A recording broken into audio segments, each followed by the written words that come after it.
Hello. Anurag ഫ്ലാറ്റിലെ 10th ഫ്ലോറിൽ താമസിക്കുന്ന സരോജയുടെ വീടല്ലേ? ഞാൻ നിങ്ങളുടെ തൊട്ട് താഴെ താമസിക്കുന്ന 9th ഫ്ലോറിൽ താമസിക്കുന്ന ആളാട്ടോ. അതായത് ഒരാഴ്ചയായിട്ട് വല്ലാത്ത ബുദ്ധിമുട്ടുണ്ട്. ഞാനിവിടെ ഉണ്ടായിരുന്നില്ല 2 മാസം. അപ്പോൾ വന്നിട്ട് ഒരാഴ്ചയായിട്ടുള്ളൂ. കിടക്കാൻ പറ്റണില്ല. നിങ്ങളുടെ വീട്ടിൽ നിന്ന് ഒരു രാത്രി 1 മണി 2 മണിക്കൊക്കെ ഭയങ്കര ഇടിക്കണത്, കുത്തണത്, മിക്സി ഓടണത്, ചിരിക്കണത്, അട്ടഹസിക്കുന്ന ശബ്ദം, അങ്ങനെ വല്ലാതെ ശബ്ദങ്ങൾ കേൾക്കണം. എന്താ കാരണം? നിങ്ങൾ തനിച്ചേ ഉള്ളൂ എന്നാണ് ഞാൻ അറിഞ്ഞിരിക്കുന്നത്. എന്തെങ്ങനെ സൗണ്ട് കേൾക്കണമെന്ന് അറിയില്ല. അഥവാ TV എന്തെങ്കിലും ആണെങ്കിൽ തന്നെ അത് കുറച്ച് സൗണ്ട് ചുരുക്കി വെച്ചാൽ നന്നായിരിക്കും. അല്ലെങ്കിൽ ഒന്ന് ശ്രദ്ധിച്ചാൽ ഞങ്ങൾക്കൊക്കെ ഉറങ്ങാൻ പറ്റും. അടുത്തുള്ളവരെയൊക്കെ ഒന്ന് കൺസിഡർ ചെയ്യണമല്ലോ. എന്താ നിങ്ങളിവിടെ ഇല്ല 3 ആഴ്ചയായിട്ടെന്നോ? ശരി, ഒന്ന് ശ്രദ്ധിക്കൂട്ടോ. ഇല്ലെങ്കിൽ എനിക്ക് കംപ്ലയിൻറ്റ് ചെയ്യേണ്ടി വരിക. അതുകൊണ്ടാണ് ഞാൻ പറയണത്. ഓക്കെ.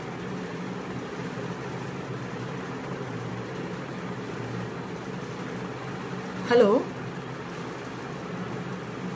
അനുരാഗ് ഫ്ലാറ്റിൻ്റെ അസോസിയേഷൻ പ്രസിഡന്റ് അല്ലേ?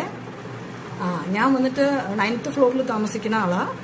ഞങ്ങളുടെ തൊട്ട് മേലെ 10th ഫ്ലോറിൽ സരോജ എന്നാ പേര് അവരുടെ.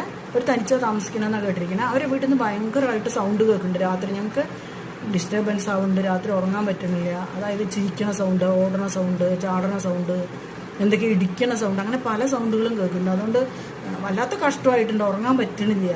ഞാൻ അവരോട് പറഞ്ഞു നോക്കിയിട്ടും അവരത് ഒന്നും ചെയ്യണമായിട്ട് തോന്നുന്നില്ല. അതുകൊണ്ട് ഞങ്ങൾക്കിത് എന്തെങ്കിലും ഒരു തീരുമാനം എടുത്തേ പറ്റുള്ളൂ. അതിപ്പോൾ എനിക്ക് നിങ്ങളോടല്ലേ കംപ്ലയിൻറ്റ് ചെയ്യാൻ പറ്റുള്ളൂ. ഒന്ന് ശ്രദ്ധിക്കണം കേട്ടോ. അതെ 10th ഫ്ലോറിൽ സരോജ, പേര് സരോജ. തനിച്ചായിരുന്നു താമസിച്ചിട്ടുണ്ടായിരുന്ന.